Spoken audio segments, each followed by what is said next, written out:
Today, over 2 NATO countries, jets raced across the skies to shoot down drones.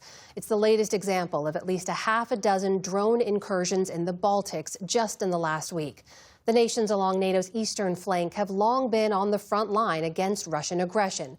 But now they're in the firing line between Ukraine's long-range drones and targets in northwest Russia. Nick Schifrin talks to Latvia's foreign minister and reports on NATO's efforts to defend itself against a growing drone threat.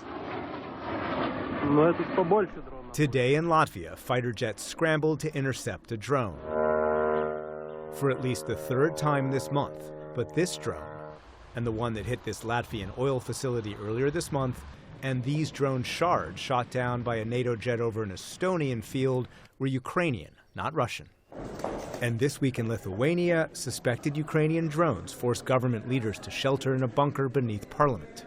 The first time that's happened in a NATO capital since Russia launched its full-scale invasion of Ukraine more than 4 years ago. Russia is, of course, attacking Ukraine, and Ukraine is doing its self-defense, so it's flying drones into Russia, and then Russian electronic warfare, of course, misdirects them, and then sometimes they fly into our airspace. Baiba Braze is Latvia's foreign minister. We spoke while she attended a NATO summit in Sweden. She and other Baltic leaders say the Ukrainian drones were forced off course by Russia.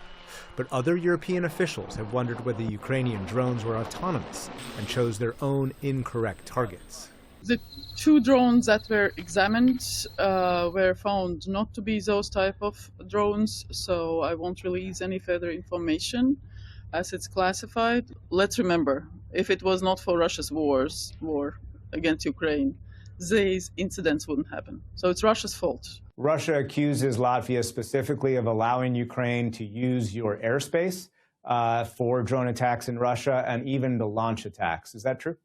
Russia has been lying for whatever I remember, since I remember myself. There have been lies from the USSR, from Russia.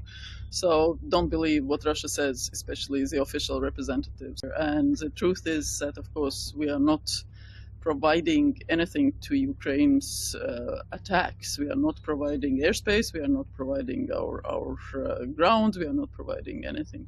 Is Ukraine being careful in its targeting and the paths that it is sending these drones on? We have been in touch with Ukrainian officials with very clear message that our space is out of limits, and they know that, so they haven't violated anything. Ukraine's targets are in Russia along the Baltic Sea or next to the Baltic states, all 3 of which are former Soviet republics, including the largest ports where Russia exports oil, hoping to disrupt the Kremlin's most important source of income. Russia is trying to hide its inability to achieve its military objectives, and the fact that Ukraine has these successful technologies and Russia cannot defend against them. But Russian drones also pose a threat to NATO, and NATO is struggling to keep up. The nature of warfare is changing. NATO does not yet have unified counter-drone capabilities in the eastern flank, and so is launching new initiatives along the Russian border.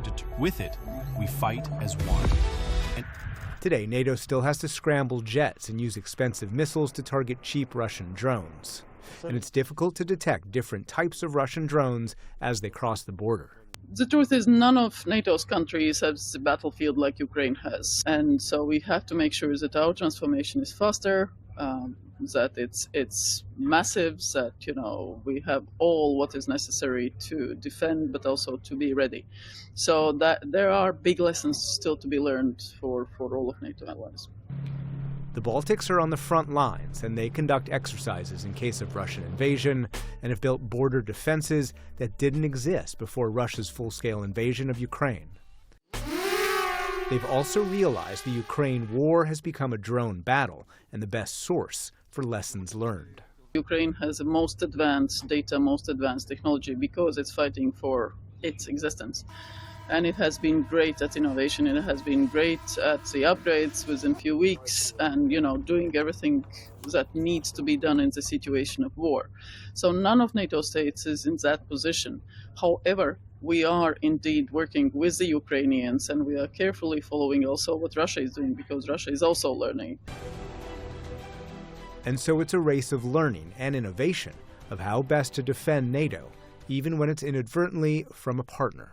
For the PBS News Hour, I'm Nick Schifrin.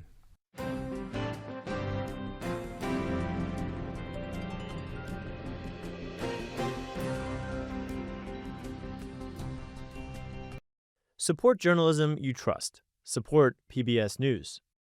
Donate now, or even better, start a monthly contribution today.